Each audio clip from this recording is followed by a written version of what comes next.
Hi, everyone. I'm David Trelevin. I'm really happy to welcome you to this bonus module and interview with Zabie Yamasaki, who is here joining me. We were just talking that, Zabie, you and I go back almost like a year and a half now from when we met. And I'm thrilled to be introducing you to the community and to have this conversation.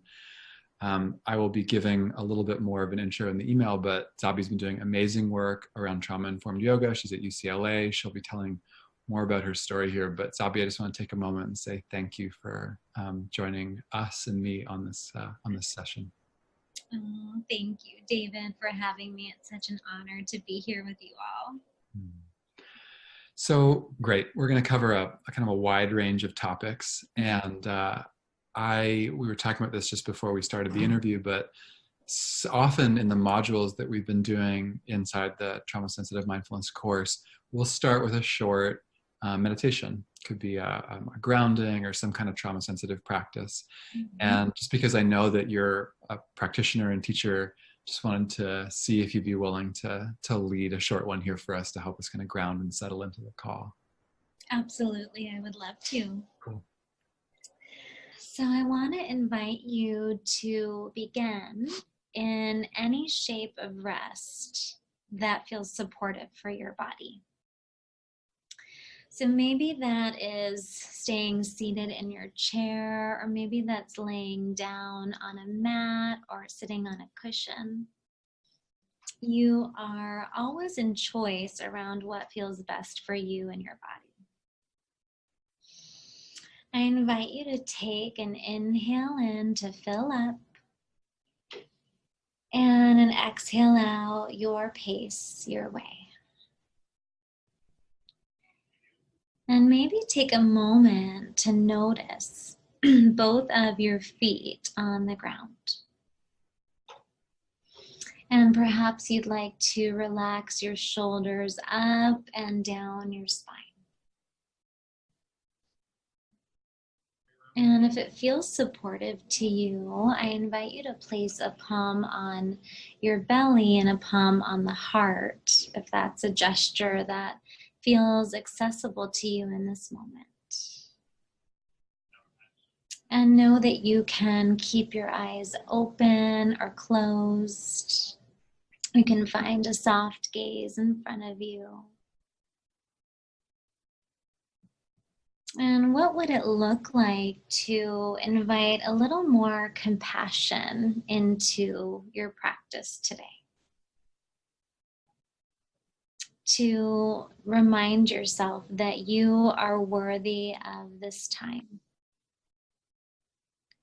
To connect with the deep knowing that you are your greatest teacher. So maybe today I invite you to honor the space that you need and that your body deeply deserves. And know that the choices that you make with your body are always celebrated here in this space. So if it feels comfortable to you, I invite you to roll your shoulders up and then relax them down the spine. And know that you can breathe in any way that feels supportive and safe to you. No need to control or constrict the breathing. You choose the pace that feels most aligned with your needs today. I invite you to take an inhale in and an exhale out.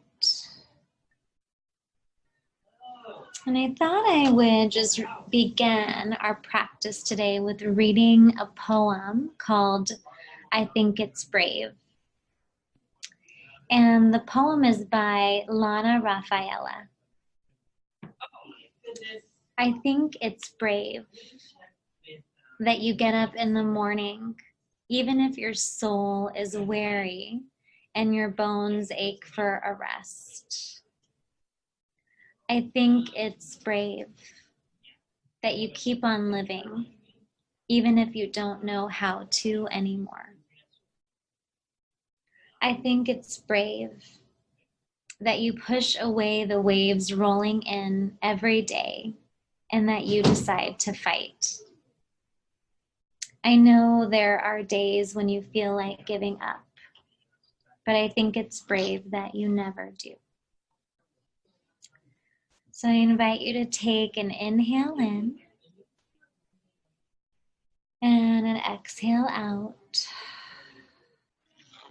And if it feels right for you, maybe begin to set an intention for your practice today or for our time together on the call. It could be an intention, a mantra. Maybe it's an inner resource or a safe space, a safe visualization. Cultivate what that looks like for you and your body. And know that if any time being with the internal sensations feels too overwhelming, know that you can explore focusing on something external in the space around you. Maybe it's something outside of the body, a color, a sound. You choose what feels soothing and helping you reorient back to the space. And as it feels right for you, you could begin to integrate a little bit of movement into your body, maybe circling out your ankles or wiggling out your toes. Perhaps it's wiggling out your fingers or circling out your wrists. If you'd like, you can interlace your palms overhead and find the length through your spine. And then exhale, coming back to the center whenever you're ready. And if your eyes are closed, maybe slowly reawakening. And feel free to rejoin us whenever you're ready.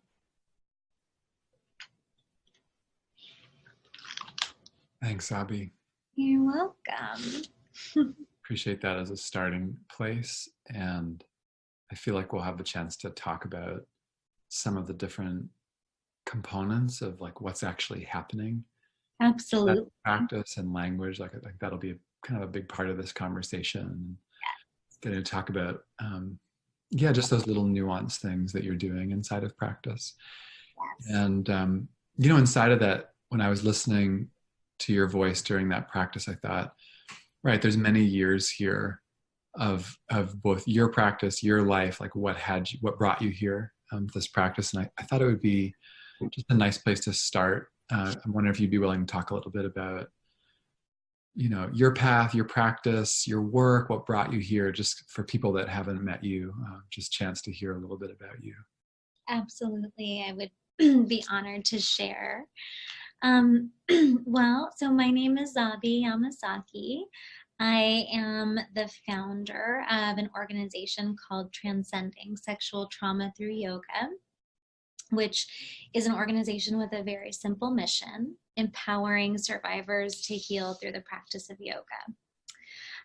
In my consulting work, I work for a number of universities and trauma agencies and helping them integrate trauma-informed yoga into the scope of their work as a healing modality for survivors of sexual assault. I teach 3-day trauma-informed yoga teacher trainings that are open to yoga teachers, mindfulness teachers, mental health professionals, educators, activists, really anyone who wants to learn about this modality and how they can integrate it into their work.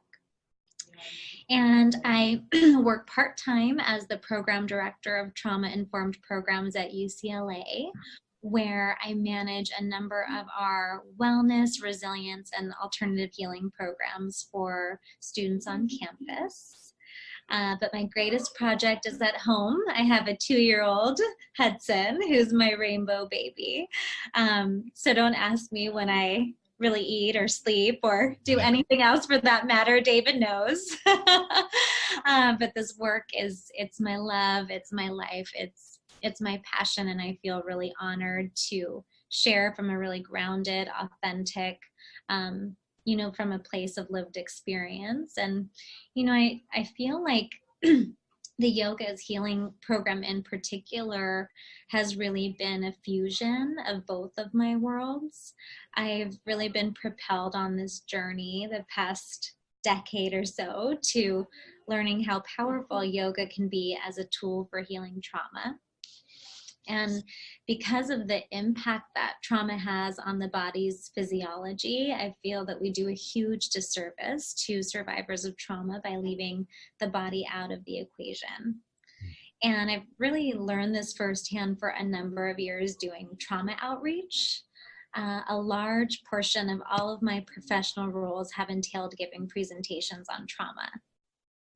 And without a doubt, after every presentation I would facilitate, there would be a number of survivor disclosures following.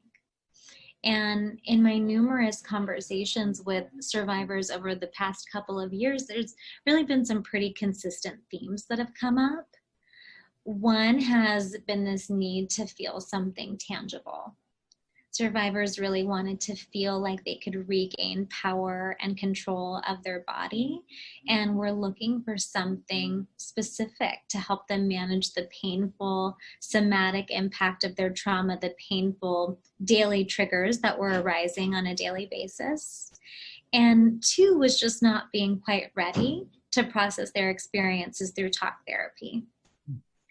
And I knew that I wanted to create a program that really spoke to the language of the body, that was soulful, that was intersectional, that was culturally affirming. And I just have been overwhelmed and continue to be overwhelmed by the benefits of the practice. There have been survivors who, after completing 8 weeks of trauma-informed yoga, shared that they felt empowered to report their assault to law enforcement or to the Title IX office on their campus because they felt so strong and stable in their bodies. Survivors who shared how they were able to be intimate again with a partner because they felt like they could assertively communicate what they're comfortable with and what their boundaries are. Many survivors who shared that the practice helped them decrease their symptoms of anxiety, PTSD, and depression, and for many folks gave them the experience of practicing self-love and self-compassion for the very first time in their lives. And many, I think what's been really powerful is that the yoga program has oftentimes served as an entry point for survivors to get connected to additional support, whether that be therapy or victim advocacy or getting medical care around what they've experienced. I know in the first quarter that we facilitated the yoga program at UCLA, we had 40 trauma survivors submit interest forms to want to participate. And of those 40, only 10 of them were currently connected to a victim advocate or to a therapist. So the other 30, this was their first entry point in getting any type of support related to their trauma. And I just feel like we are losing too many survivors who aren't coming forward to seek support because services aren't accessible to their needs. So that has really been my journey, as a sexual assault survivor myself, and really having limited access to resources during that time that it happened in 2007. I feel like I've felt really passionate about dedicating my entire career to being really creative and thinking about healing in a holistic way. And yeah, that's a little, I could keep talking, but I'll pause there because I think that gives really the scope of my journey and my path and sort of what has led me to this moment. Yeah, thanks, Zabie. It's such a helpful frame just to hear like where you are, where you're coming from. And it makes me think that one of the distinctions that we've been talking about inside of the course so far is around the difference between more trauma-sensitive work and more trauma-focused work. And I feel like you are someone who is really on a whole spectrum here, where you're doing a yoga program really focused around healing sexual trauma. And then I also see you as someone who's doing work that's really just trauma informed, like it informs who you are, how you be. And I'm just wondering if you could talk a little bit about how either where you place yourself on the spectrum or how you navigate that.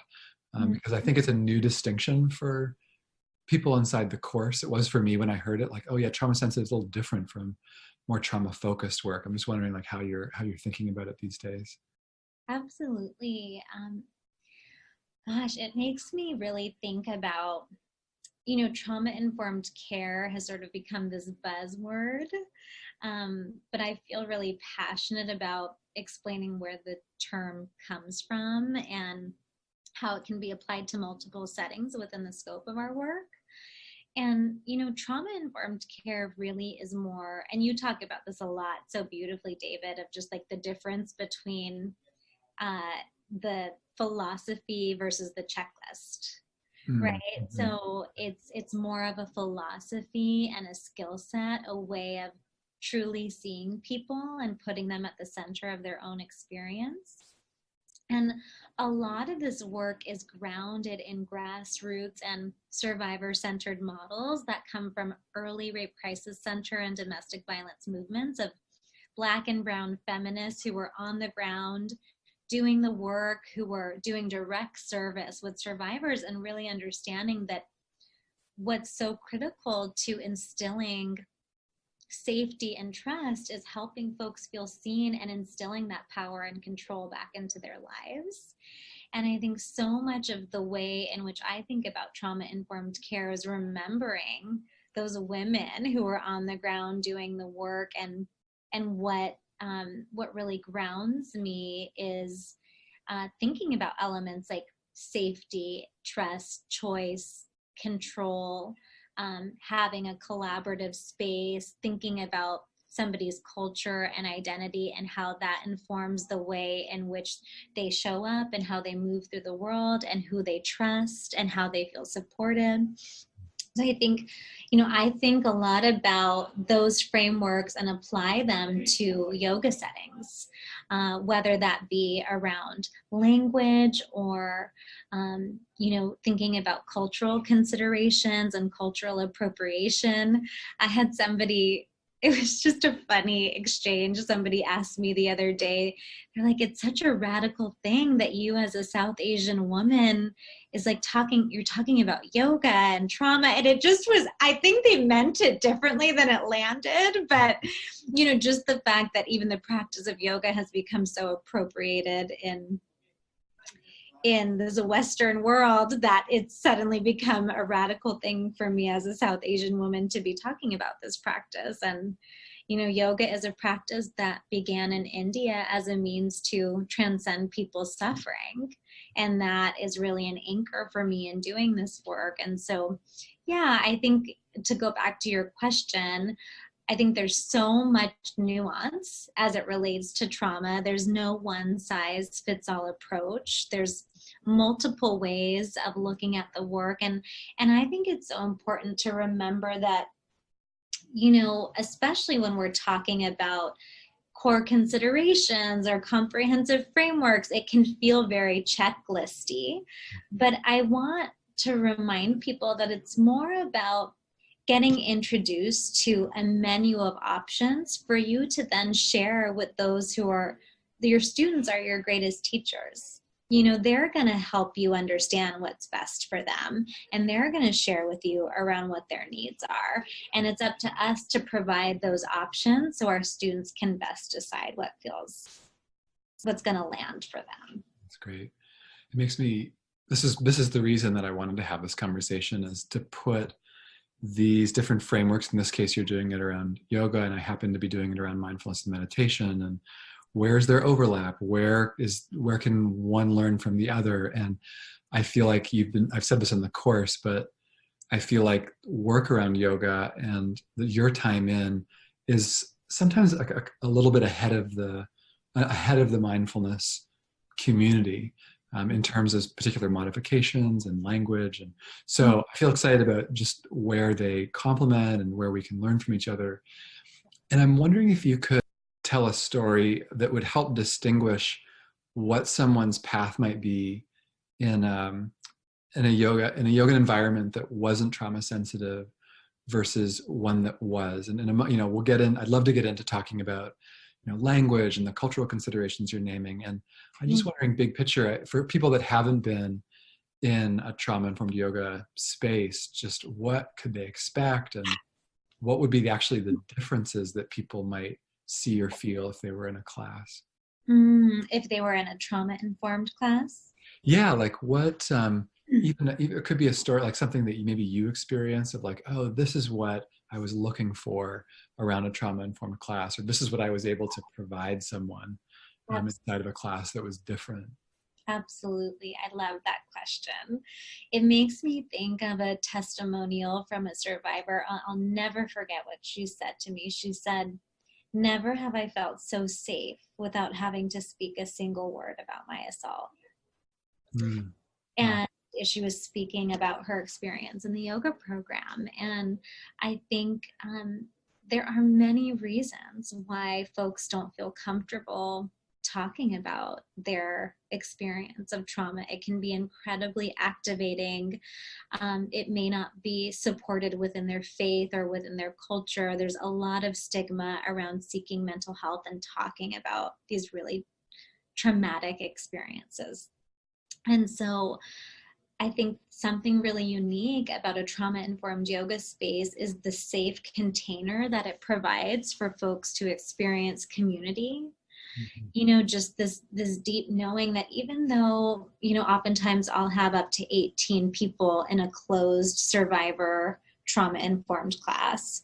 And even though they're not there to speak about their experience of trauma, there's something so powerful about moving together, breathing together, knowing that there are other folks around me who understand this experience, and I'm never alone in my struggle.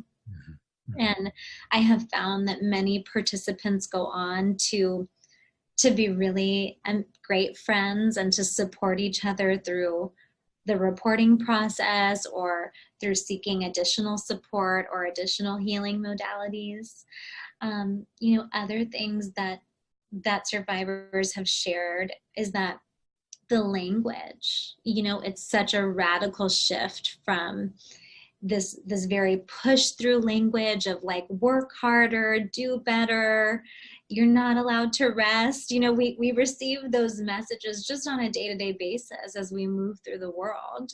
And we oftentimes can experience that in non-trauma informed yoga classes of just trying to keep up. And there's not a lot of opportunities in our lives that we have to rest and to just be, and to be reminded that we're enough exactly as we are. And all of us need those reminders to slow down, to work with the stillness, to explore the emotions as they arise. And so many students will share, Zabie, the language that you use or the different readings or passages that you bring into this space, I really do feel like I could lay here and take a nap for an hour and that would be perfect. I don't have to do anything. I can just be here and that's enough. And students have shared when they walk into the space that they feel loved, that they feel that the space has been tended to. And a lot of this, goes with trauma work. Trauma work has to be slow and integrative and holistic. And so I give myself plenty of time when I'm setting up the space for practice to set out the mats, to put out affirmation cards, to really explore the lighting in a collaborative way with the students. I put out snacks. They come into the space and they feel really held. And I think if you can create that intention just with the physicality of the space and keeping in mind that many of the students walking in may be experiencing PTSD or anxiety or depression, being really on top of what are the potential triggers that might arise and how can you help create a supportive space. There's this testimonial that I would love to read to you, and it'll be included in the slides for folks who want to reference those. But this is a testimonial from Peter Levine's Waking the Tiger. It's an excerpt from a trauma survivor who kind of explains what the day-to-day experience of living with trauma feels like. And I just want to give a heads up to folks who are listening. This can be hard to hear. So I want to just give you a moment to either pause or know that you can opt out or come back to this later if this doesn't feel like a good time to hear about this person's experience with trauma. But I feel like it helps give us a scope of what are the experiences that students might be walking into the space with when they practice with us. And it says, I don't know of one thing I don't fear. I fear getting out of bed in the morning. I fear walking out of my house. I have great fears of death. Not that I will die someday, but that I'm going to die within the next few minutes. I fear anger, my own and everyone else's, even when anger is not present. I fear rejection and or abandonment. I fear success and failure. I get pain in my chest and tingling and numbness in my arms and legs every day. I almost daily experience cramps ranging from menstrual type cramps to intense pain. I just really hurt most of the time. I have shortness of breath, racing heart, disorientation, and panic. I'm always cold and I have dry mouth. I have trouble swallowing. I have no energy or motivation. And when I do accomplish something, I feel no sense of satisfaction. I feel overwhelmed, confused, lost, helpless, and hopeless daily. So I want to just invite you to take an inhale in and an exhale out at your pace, your way. And, you know, I oftentimes share this experience that the student had in my trainings to help folks who might not be familiar with the experience of trauma, or if they don't work in the mental health related field, just to really give folks an understanding of why it matters so much to teach from a trauma-informed way.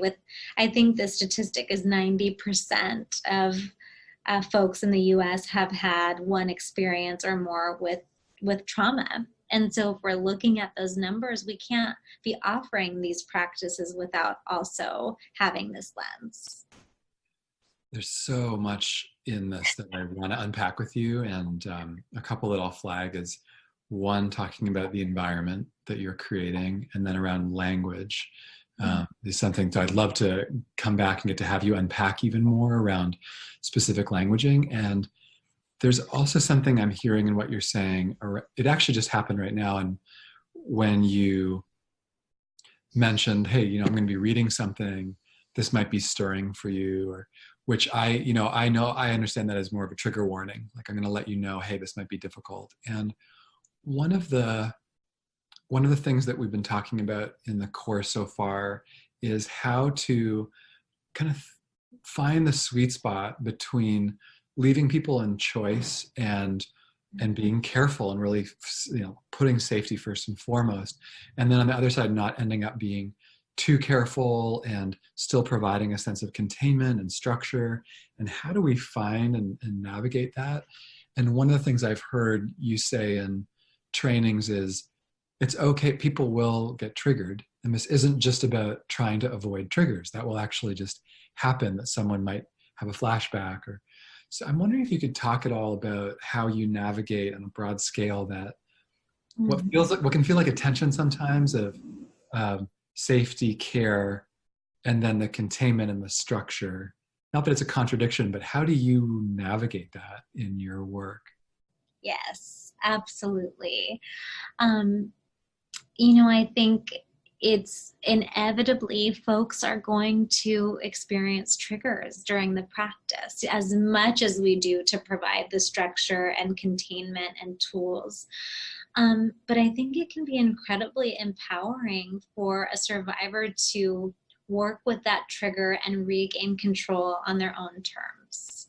So there's a lot that I do within the practice to really have a plan for supporting folks who might experience a trigger during the class.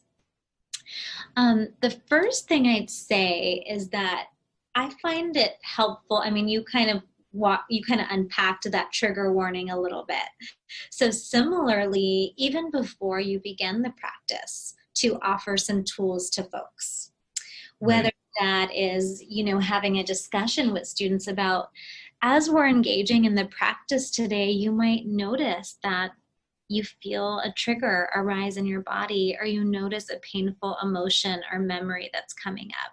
So maybe take a few moments to think about, what does an inner resource look like to you?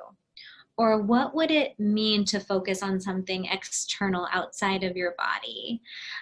Or what is a mantra that you perhaps could repeat to yourself throughout the practice to help you come back to stabilization or safety, right? So before you're even launching in, and I think that's integral to the way that, David, you do this so beautifully with the way that you create the container or hold space for folks, whether that's through community agreements or thinking about an embodied sense of safety and boundaries, like really physiologically noticing and attuning moment to moment. What is my nervous system communicating to me about what I need right now? And how can I respond in ways that feel kind and compassionate? And I think it's so critical to take the time to orient folks to the space around them, to really give them some tools before launching into practice. So that's like really one central thing that I think is important to any practitioner, whether you be a meditation teacher, a yoga teacher, or maybe even a mental health professional who's looking to integrate this into a session with a client. Like, really explain information is power. I love this piece about the power of, I feel like the more time in I have inside of this work and this conversation, the importance of being able to really preemptively set up a solid container. I'm realizing more and more, oh yeah, the work that people are doing up front can take care of so much.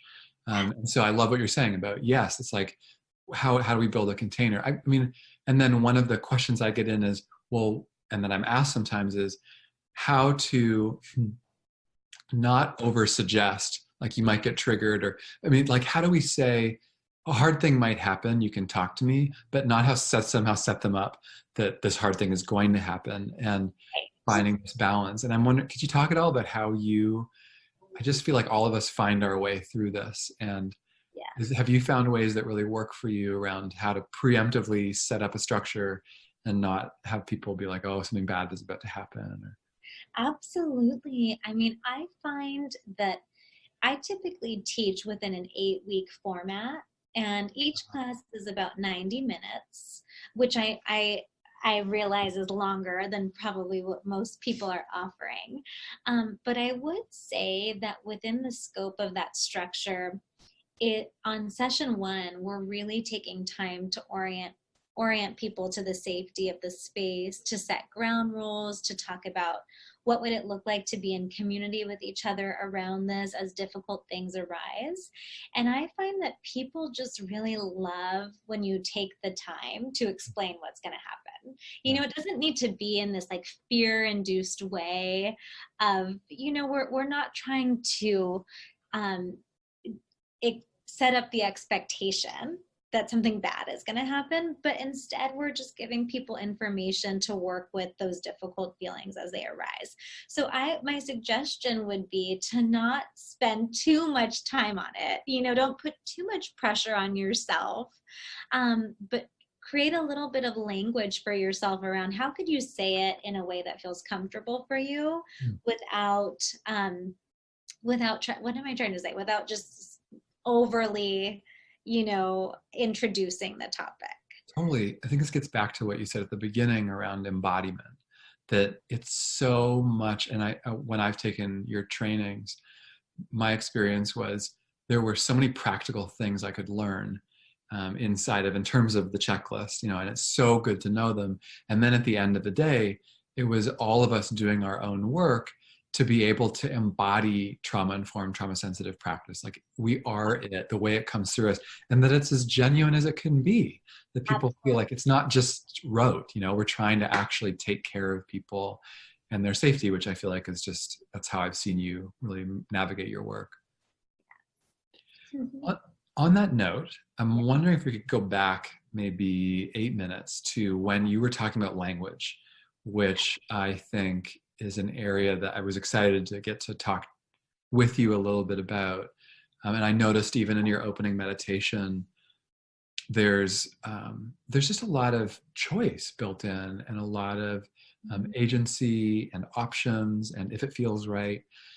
And I know this is a place that you've spent a lot of time thinking and working. So I'm wondering if you could just talk a little bit about, can you unpack that for us? Like what inside of the yoga context that you're in, how do you work with language? I mean, you gave the example, by the way, of there tends to be more driving or more stick with it. And how do you navigate that inside of the rooms that you're in? Absolutely. I would say I really believe that trauma-informed, empowering, choice-based language is the core component of trauma-informed yoga. We are essentially using language as transformation. And it's the difference between giving a direct instruction, telling somebody exactly what to do with their body and focusing on alignment, versus offering the experience of going inward and inviting somebody to navigate their own internal landscape. Like, what would allow me to feel safe right now? What does it mean to have choices with my own body when choice has been taken away from me? And I found that, originally in a lot of my trainings, when I'm introducing this concept and then invite folks into a practice teach, they feel really self-conscious by how many cues they're giving or how many invitations of, if this doesn't feel good, maybe explore with this option. Or I invite you to try this version. And, they're like, oh my gosh, am I offering too much choice? And I can promise you that trauma survivors cannot be reminded enough about the choices that they have with their own body. Mm.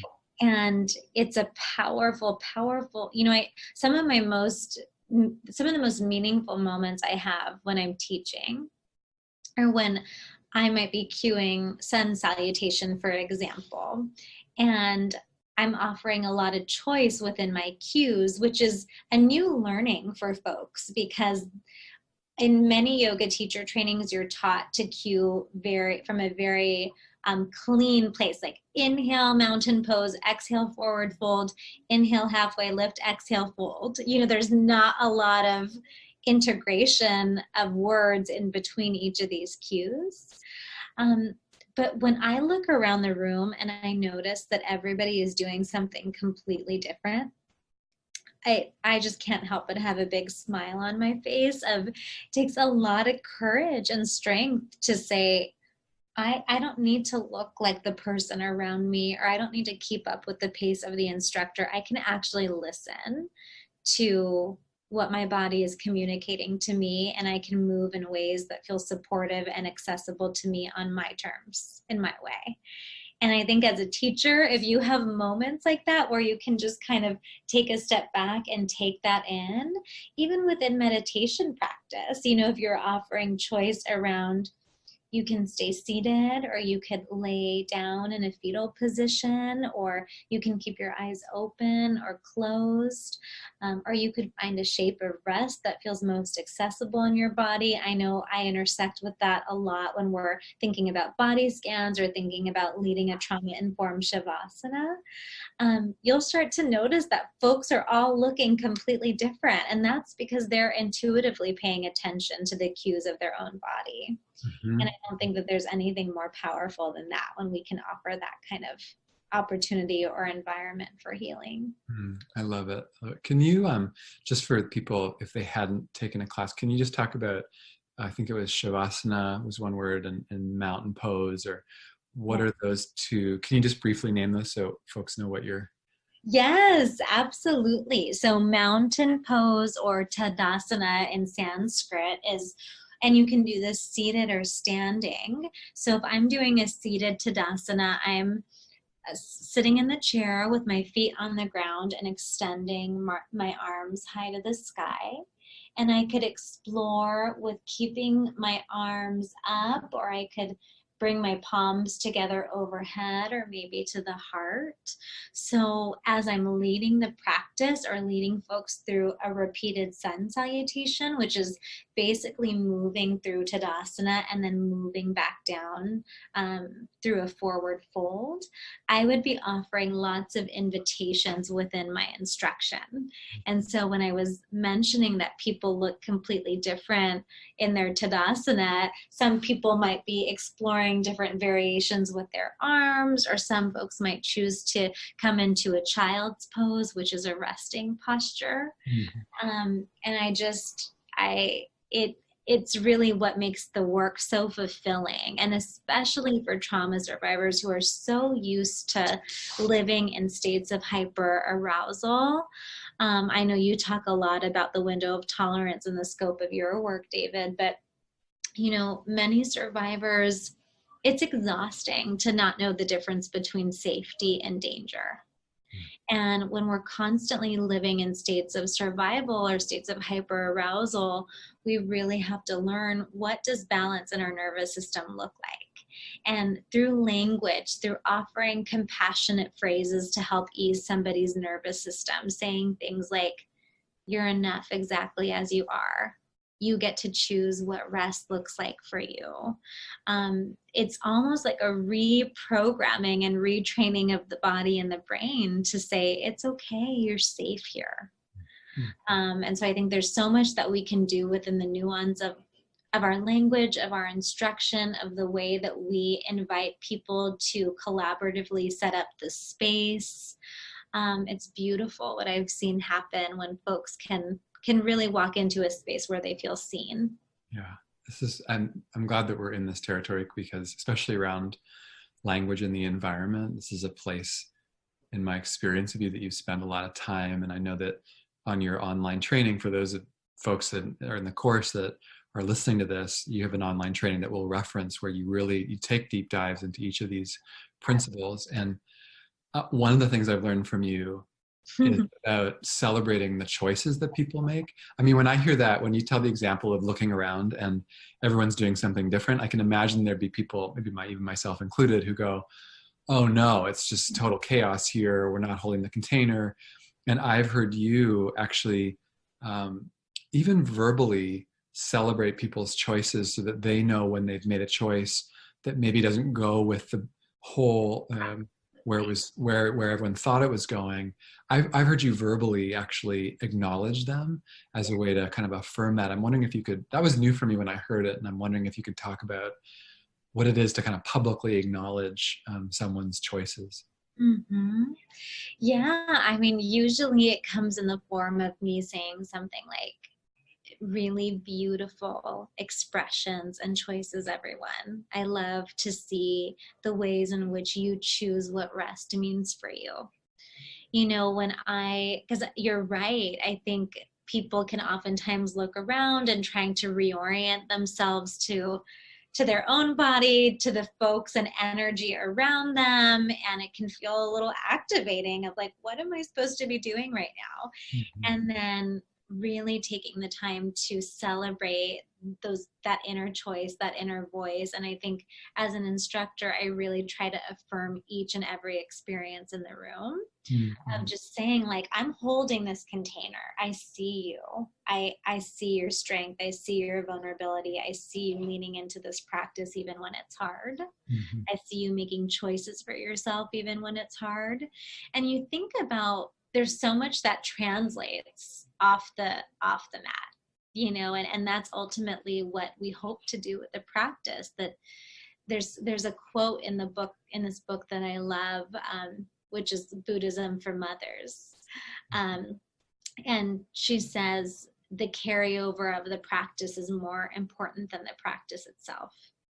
And, I'm sure all of us have you understood that concept or learned it in different ways as it applies to our own lives. But there was something about the way that I read it and the way that it landed for me and how it intersects with the work that I do now of, my hope is that they're internalizing a lot of these messages that they're hearing on the mat in the practice of it's okay to rest and it's okay to slow down. That when they're out and they're navigating the world, if they experience a trigger or they run into their perpetrator on campus, that they remember that they are hardwired to heal. Those inner tools of resilience live within their own bodies, that they could invite themselves to take a breath, to notice their feet on the ground, to be reminded that they're not defined by their experiences of trauma, that they are so much more than the dark things that they have experienced.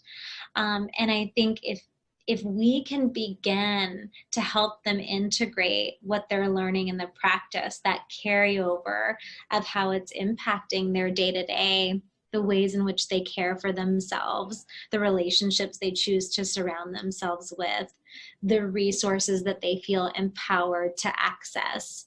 We're doing some really powerful work within trauma recovery and healing. That's awesome, around the empowerment too. I feel like that's just a thread that I hear from you in your work, is it's not just about curing, for example, it's actually about empowering, giving people tools inside of their practices, and then I love what you just said, in their lives. So, and on that note around empowerment, one thing I hear you talk about, and it's come up a couple times, is around I'd say cultural context or social context, working with systems. I know this is something that you and I both have focused on in our work, is not just talking about trauma as an individual experience, but something that's always connected to larger systems. And I just know this is an area that you're working with. You're on a campus right now where I just feel like there is such intense political conversation about identity. And I'm just wondering if you could talk at all about how are you navigating cultural context, and how do you see it inside of trauma-informed yoga, and what would you want folks to know about, like, tips that you've learned about how to skillfully work with it? You can reduce it to a tip. I say that word, and it's not a tip, but what would you want to say about it? Oh, there's so much to say. Yeah. I first want to just briefly mention, I meant to speak about this earlier, but especially as we think about trauma, that sexual violence is one of the most psychologically damaging crimes that a person can experience. And we can't compartmentalize the way that people experience trauma. As we know, as I'm sure you've been sharing on the course, trauma impacts all elements of our physical, social, behavioral, spiritual, lived experience. And we also have to, within the cultural context, we have to consider how complex trauma is, and that it isn't just that individual experience of trauma, but trauma from discrimination. So as practitioners, being really thoughtful about the intersection between trauma, discrimination, bias, prejudice.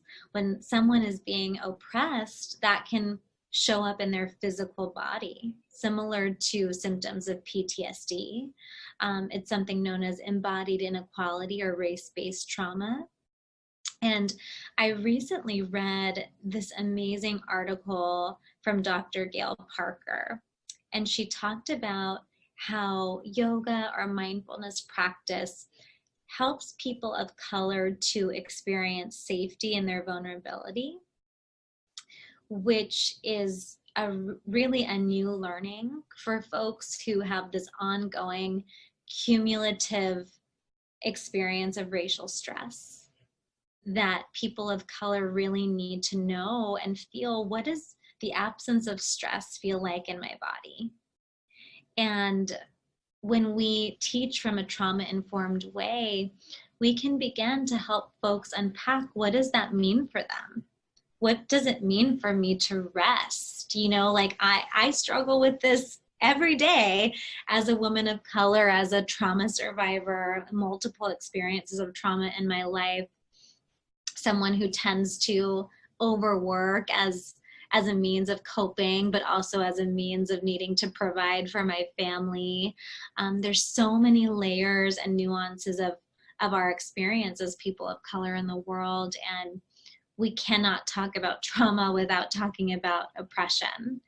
And especially as practitioners, you know, I never want it to feel like a checklist, because again, this concept is so big and there's so much that we can be doing, but I feel like I want to share a few tangible things, because I think it can be really overwhelming to know where to start. There's a couple of things that I do within the scope of the practice that I offer. And one is making sure that you always have a plan for trauma survivors who might have diverse abilities, right? Like if somebody's walking into a space and there's no wheelchair ramp, or there's no chairs for folks to sit, or soft cushions for people who can't be on the floor, you know, like there's so many things that we have to think about just within the physical space of we're not having uniform experiences. So we need to provide multiple opportunities for people to access safety in their bodies.